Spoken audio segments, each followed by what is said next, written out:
Terima kasih sudah klik video ini. Tapi jangan lupa guys, klik tombol subscribe karena subscribe itu gratis. Dengan subscribe kamu support channel ini terus untuk upload hampir setiap hari. Ingat, subscribe itu gratis, gak ada ruginya kamu klik tombol subscribe guys. Selamat menonton, enjoy!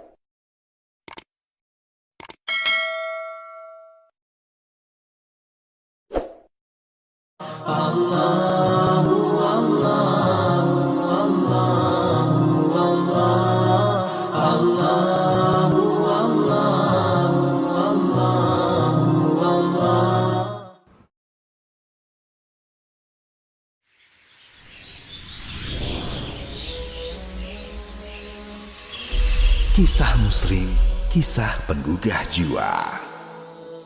Kisah si kaya dan si miskin, pemilik dua kebun. Quran, Surat Al-Kahfi, ayat 32 hingga 44. Surat Al-Kahfi adalah surat dalam Al-Quran yang bermuatan kisah-kisah hikmah. Setidaknya ada 4 kisah utama dalam surat ini, yakni kisah Ashabul Kahfi, kisah pemilik dua kebun, kisah Nabi Musa alaihi salam, dan kisah Dzulqarnain. Kisah kali ini faidah dari kisah pemilik dua kebun, kisah yang Allah cantumkan antara ayat 32 hingga 44 dari surat Al-Kahfi. Al-Quran mengisahkan tentang dua orang lelaki di zaman dulu. Keduanya bersahabat, yang satu beriman dan temannya ingkar. Al-Quran tak menerangkan siapa mereka, namanya, di zaman siapa mereka hidup, di mana tempat mereka hidup, semua disamarkan. Jadi, kita tak tahu siapa mereka, di mana mereka hidup, dan di zaman apa mereka ada. Orang yang beriman dalam kisah ini, Allah Subhanahu wa Ta'ala uji dengan kesempitan hidup, sedikit rezeki, harta, dan barang yang ia miliki. Tapi Allah memberinya nikmat terbesar, yaitu nikmat iman, yakin, dan ridho dengan takdir Allah, serta berharap surga yang ada di sisinya. Nikmat ini lebih utama dari harta dan materi yang fana.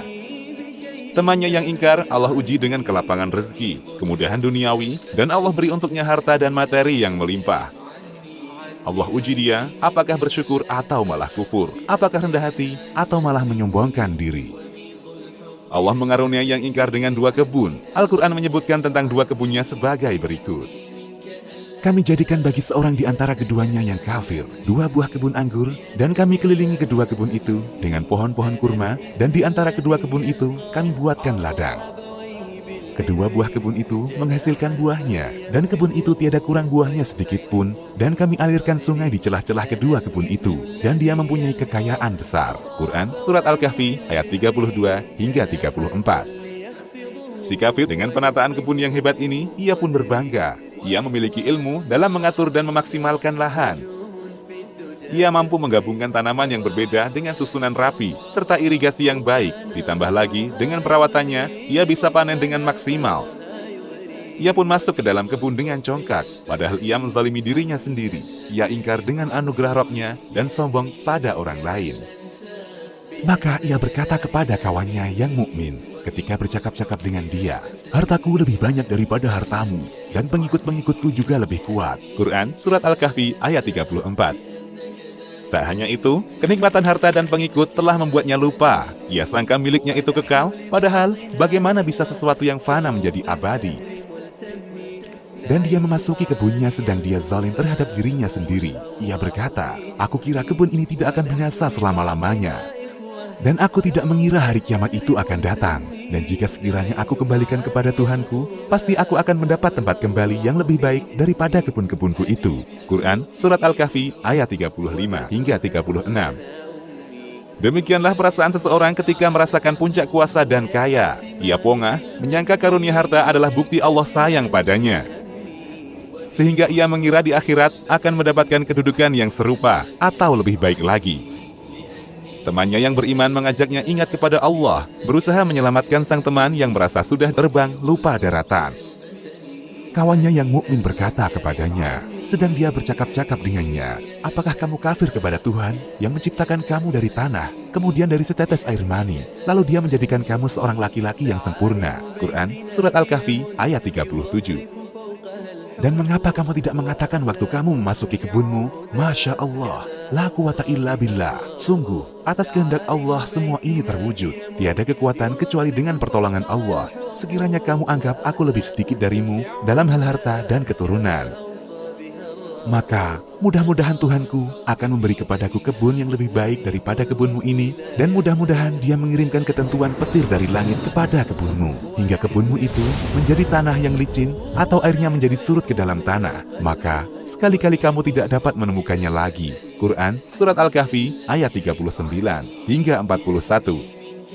Manusia itu asalnya sama. Pengaturan banyak sedikitnya harta bukan hasil daya upaya manusia. Di dunia, manusia hanya memainkan peran sebagai orang kaya atau orang miskin. Ketika berperan sebagai orang kaya, gunakan untuk kebaikan, bukan malah sombong, karena ini cuma peranan. Ketika miskin, jangan sampai kehilangan iman dan bersabar, nanti ada upah setelah memainkan peranan dengan baik. Sesuatu yang lebih baik dari kebunmu. Ini maksudnya adalah bagian di akhirat kelak. Dan karena kesombonganmu yang menyangka kebunmu ini abadi, berbuat congkak tapi malah menyangka dapat bagian lebih baik di akhirat, semoga Allah memberi pelajaran dengan membuat kebunmu hancur. Mudah-mudahan engkau tersadar sehingga membuatmu kembali mengingat Allah. Dan harta kekayaannya dibinasakan. Lalu ia membolak-balikan kedua tangannya, tanda menyesal terhadap apa yang telah ia belanjakan untuk itu. Sedang pohon anggur itu roboh bersama para-paranya, dan dia berkata, "Aduhai, kiranya dulu aku tidak mempersekutukan seorang pun dengan Tuhanku." Quran Surat Al-Kahfi ayat 42. Tak ada yang mustahil bagi Allah, tak ada seorang pun yang mampu mencegah Allah melakukan kehendaknya. Anak, istri, atau siapapun tak akan mampu menolong seseorang dari hukuman Allah. Dan tidak ada bagi dia segolongan pun yang akan menolongnya selain Allah. Dan sekali-kali ia tidak dapat membela dirinya. Quran Surat Al-Kahfi ayat 43. Demikianlah kisah yang penuh hikmah ini, kisah nyata yang pernah terjadi, agar kita tidak meniru yang salah dan tidak lagi mengulangi. Sesungguhnya Allah Maha Mampu dan Maha Perkasa. Kami tutup kisah ini dengan hadis Nabi SAW agar kita bisa memahami perbandingan nikmat iman dan nikmat dunia. Sesungguhnya Allah memberi dunia kepada siapa yang Dia cinta dan juga pada yang Dia benci. Tapi Dia tidak memberi nikmat agama ini, Islam dan iman, kecuali hanya pada orang yang Dia cintai. Hadis riwayat Al-Hakim dalam Al-Mustadrak. Tafsiran ayat kami ambil dari tafsir Ibnu Katsir dan tafsir Al-Baghawi. Demikian, Allahu a'lam.